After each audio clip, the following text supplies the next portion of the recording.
Bonjour, bienvenue dans Dimanche en politique. La nomination de François Bayrou comme Premier ministre il y a 2 mois n'était pas attendue. Mais comme ses prédécesseurs, il sort le 49.3 pour faire passer son budget. Face à lui, une partie de ses oppositions a changé de stratégie. Le Premier ministre a pu échapper ainsi à plusieurs motions de censure cette semaine, jusqu'aux prochains épisodes dans les jours qui viennent. Invité de l'entretien de Dimanche en politique pour en savoir plus, Edwige Diaz, bonjour. Vous êtes vice-présidente du Rassemblement national et députée de Gironde. Et revoilà les débats sur l'identité nationale, le droit du sol, l'immigration qui reviennent sur le devant de la scène, portés à la fois par le ministre de l'Intérieur, Bruno Retailleau, et le ministre de la Justice, Gérald Darmanin. Ces débats sur le droit du sol, l'identité française, est-ce que vous y voyez clairement un appel du pied au Rassemblement national? Déjà, c'est une victoire claire, une victoire idéologique du Rassemblement national, parce que nous, ça fait des années que nous appelons à la suppression du droit du sol. Il y a qu'un malheur. Partout en France. Oui, partout en France. Et c'est ça que je voulais vous dire. Il y a qu'un malheur, c'est qu'en fait, d'un côté, vous avez les discours de Monsieur Retailleau, et d'un autre côté, vous avez les actes de sa famille politique d'origine, les Républicains, ou de ses alliés macronistes, qui ne sont pas au rendez-vous. Je vais vous donner un exemple. Jeudi, c'était le jour de la niche parlementaire LR. On traitait de la question du droit du sol à Mayotte. Nous, au Rassemblement national, nous avons déposé un amendement visant à supprimer le droit du sol sur l'ensemble du territoire national. Et là, j'ai été chercher les chiffres parce que c'est quand même fort de café. Cet amendement n'a pas été voté parce que les Républicains ont décidé de s'abstenir ou de voter contre, alors qu'il manquait simplement 13 petits voix. Quant aux macronistes, ils avaient tous piscine, ils n'étaient pas là pour soutenir leurs amis les Républicains. Donc vous dites à Bruno Retailleau, par exemple, qui vient des LR et qui a des ambitions à la tête des Républicains, mettez de l'ordre dans votre famille politique. Oui, c'est ça en fait. Mettez en adéquation vos actes et vos paroles. Faites en sorte que vos députés votent ce que vous voudriez voir appliquer, parce que sinon, en fait, ils vont continuer de prendre les Français pour des imbéciles.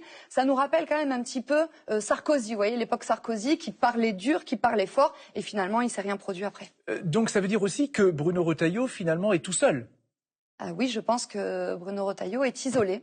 Mais s'il veut se sentir moins seul, il peut tout à fait prendre sa carte au Rassemblement national ou devenir ministre de Jordan Bardella le jour où nous aurons remporté les élections. Vous dites ça en souriant, mais c'est une blague ou vous pensez que ce serait possible? Si M. Retailleau est sincère et s'il veut faire appliquer ce pourquoi il prétend se battre, je pense que sa place n'est en effet pas au sein d'un gouvernement d'Emmanuel Macron. Vous dites sa place est au Rassemblement national. Alors ça démontrera finalement sa sincérité, parce qu'il ne pourra rien faire passer tant qu'il reste dans un gouvernement macroniste. S'il est sincère, oui, sa place est au Rassemblement national. On va peut-être lui proposer d'acheter une carte. François Bayrou estime qu'il faut élargir le débat à d'autres questions. Qu'est-ce qu'être français, notamment? Est-ce qu'il est possible de définir la nationalité française? Non, mais moi je veux bien qu'on débatte. Mais le problème, c'est que les Français ont déjà débattu de cette question.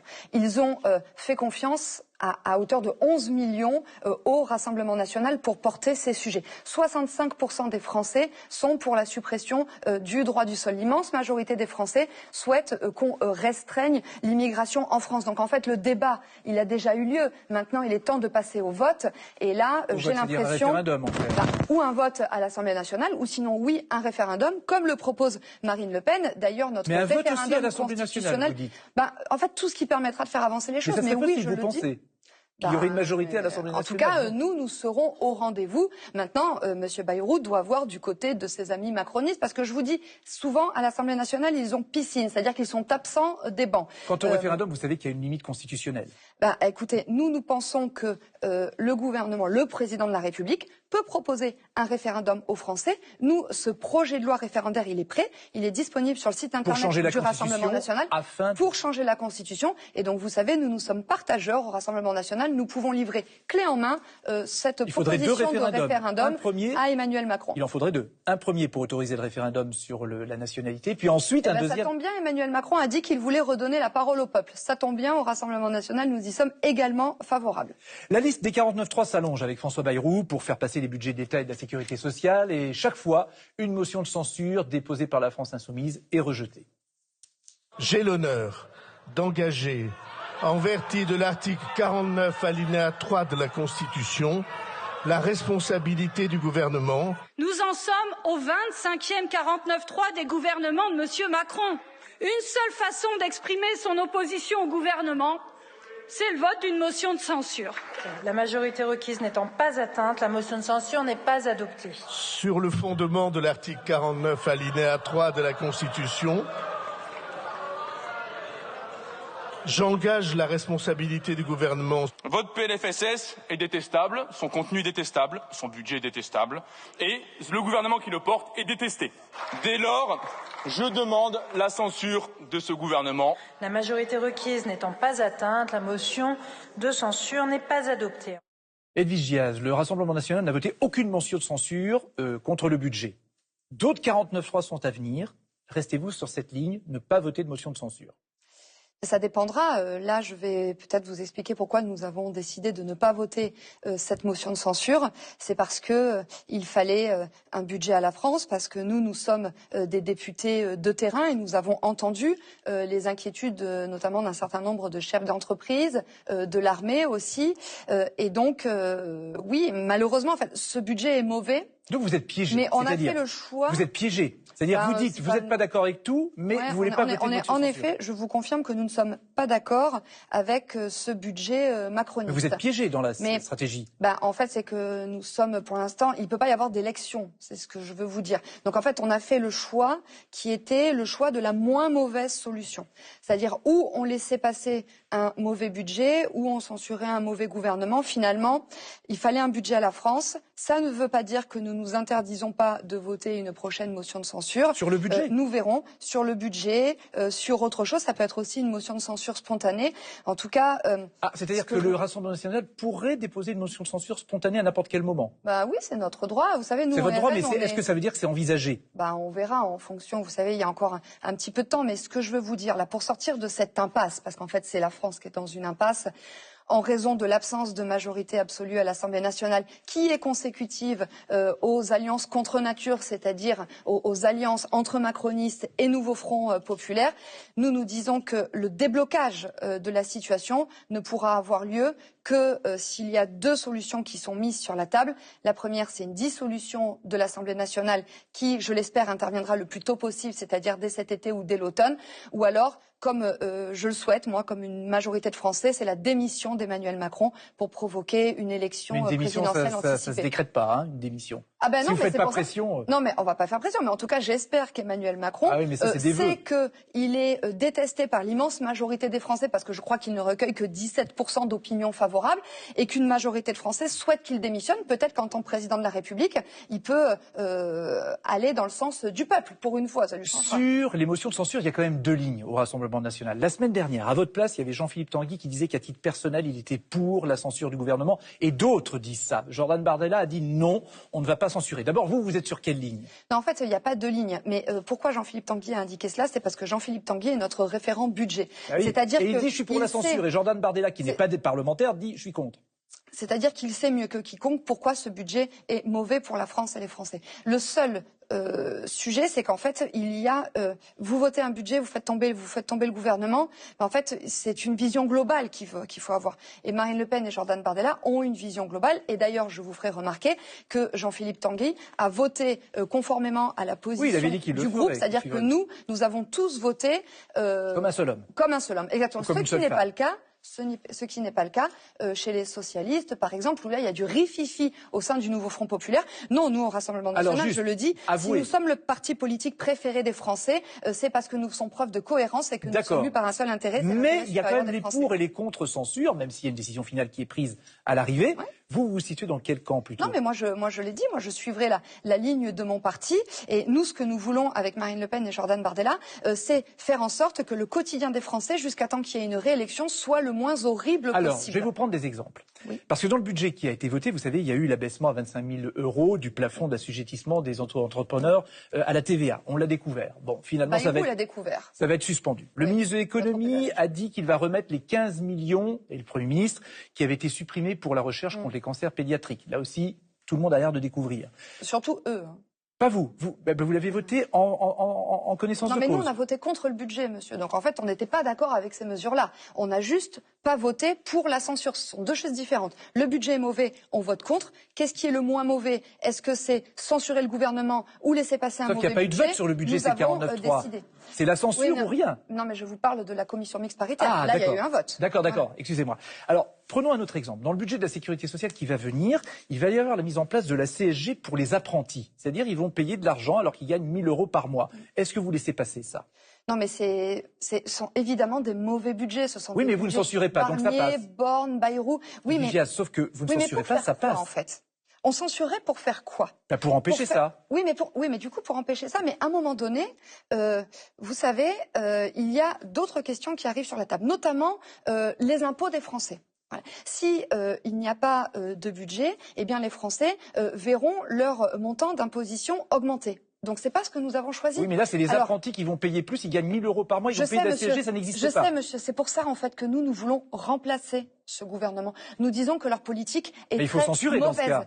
Oui, mais censurer pour faire voyez bien dans lequel vous êtes. Je ne fais pas la Constitution, je dis juste que la Constitution nous permet de provoquer d'autres élections dès cet été. Pour l'instant, il n'y a pas de réélection possible, sauf si Emmanuel Macron décide de démissionner. C'est la raison pour laquelle nous choisirons la solution du moindre mal. Mais ce que je veux vous dire sur le projet de loi de finances de la sécurité sociale et sur les taxes sur les apprentis, eh bien, vous savez, il y a quelque chose qui peut avoir lieu.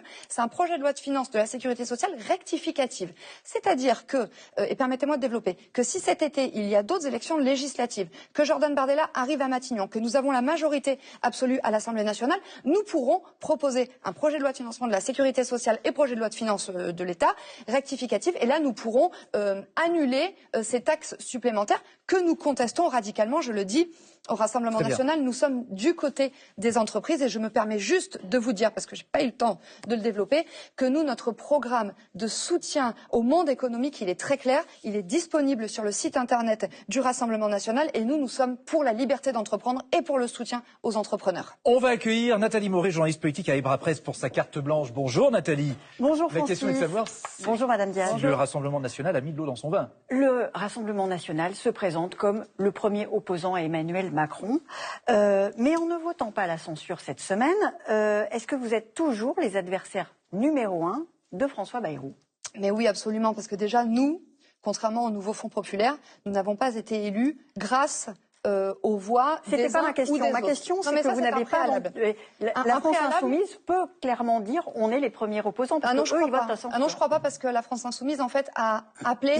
à faire réélire et à faire réélire Madame Borne, par exemple, Madame 49.3. Donc je le dis, nous devons nos sièges aux 11 millions d'électeurs et pas au désistement. Et vos 11 millions d'électeurs, ils ne veulent pas que vous censuriez François Bayrou? Deuxième point, écoutez, en tout cas, il y a 2 tiers de nos électeurs, même un petit peu plus, qui ont approuvé notre décision de ne pas censurer dans l'immédiat. Madame Diaz, s'il vous plaît, pardon. Oui, mais moi aussi, il faut que je vous réponde parce que du coup, j'ai pas... Clairement, vous n'avez pas censuré François Bayrou cette semaine, mais vous aviez auparavant censuré Michel Barnier. Donc clairement, vous êtes plus pro-Bayrou que pro-Barnier. Est-ce que vous pouvez nous expliquer pourquoi? Ce sont des macronistes. C'est le calendrier qui a motivé notre décision, parce qu'il ne peut pas y avoir d'élection maintenant. C'est parce qu'il fallait un budget à la France. Et pourquoi maintenant nous étions pressés? C'est parce que je vous rappelle que François Bayrou a décidé, au lieu de mettre les parlementaires au travail sur fin décembre et début janvier, il a décidé d'envoyer pendant 1 mois tout le monde en vacances. Donc nous avons perdu du temps. Ce que je veux vous dire, c'est que sur ce budget, nous sommes opposés en commission mixte paritaire et nous avons même déposé un recours devant le Conseil constitutionnel. Donc pardon de vous le dire, s'il y a bien un opposant résolu à la politique menée par Emmanuel Macron, c'est le Rassemblement national. Alors vous avez expliqué pourquoi vous n'aviez pas voté la censure, mais il y a une autre motion de censure qui va arriver au mois de février, c'est une motion de censure spontanée. Elle sera déposée par le Parti socialiste pour rappeler les valeurs de la République et pour critiquer les mots de submersion migratoire prononcés par le Premier ministre François Bayrou. Ma question est simple, est-ce que vous allez la voter? On verra, parce qu'au Rassemblement national, on ne s'interdit rien. Ce que je veux vous dire, pour pas qu'il y ait de mésentente, c'est qu'on ne vote pas sur le texte, c'est-à-dire sur l'exposé des motifs d'une motion de censure. On vote uniquement pour sa portée, pour son objet. Et donc l'objet, en l'occurrence, ça sera de faire tomber le gouvernement. On verra bien, mais en tout cas, nous, on ne va pas tomber dans le piège. Quel que soit le texte. Mais oui, enfin, en fait, on vote sur des mots. C'est-à-dire que vous pourriez voter... On vote pas sur un exposé des motifs. C'est on ça, vote sur une censure. La loi, c'est que quand on vote une motion de censure, c'est sur un texte particulier. Non, et là, madame. c'est pour critiquer la politique. Pardon, madame. Allez voir le règlement de l'Assemblée nationale.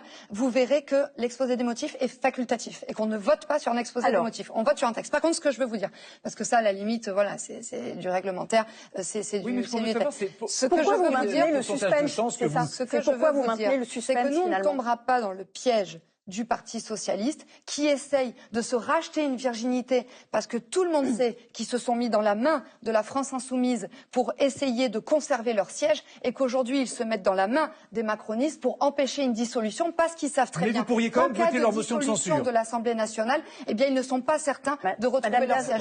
Au début en fait, nous on ne va pas tremper dans ces magouilles de politique. Mais vous pourriez voter leur motion de censure cependant. Dégoûte les Français. Oui, parce que nous sommes un parti politique libre. Parce que comme je l'ai dit, nous ne dépendons pas ni de nos fronts populaires, ni des macronistes. Au début de l'entretien, vous avez dit que vous vouliez mettre les mots en adéquation avec vos actes. Oui. Justement, voter cette motion de censure, ce serait une façon de faire chuter le gouvernement après les budgets, les motions de censure pour les budgets, et donc de le faire chuter. Ce serait ça. La voter, c'est mettre les mots en adéquation avec les actes. Si vous voulez changer un monsieur Barnier par un monsieur Bayrou, par une madame Borne ou par une madame Borne bis, ça ne changera pas la politique du gouvernement. En fait, le problème, c'est Emmanuel Macron. On verra parce qu'on est libre. Mais en tout cas, je veux le dire, nous, notre seule boussole, ça sera l'intérêt des Français. Merci Nathalie. Une toute dernière question. Ça concerne l'Assemblée nationale et puis le Conseil constitutionnel aussi. Demain seront connus les noms des nouveaux membres du Conseil constitutionnel. Emmanuel Macron devrait proposer le nom de l'ancien président de l'Assemblée nationale, Richard Ferrand, pour présider le Conseil constitutionnel. Vous aurez votre mot à dire. En tant que député, il y a même un vote de commission permanente de l'Assemblée. Donnerez-vous votre feu vert ? Non mais c'est incroyable, je pense qu'on en discutera entre nous, mais je pense que nous ne validerons pas ce choix qui est quand même la démonstration inouïe que la Macronie, c'est le monde du recasage et du recyclage des battus.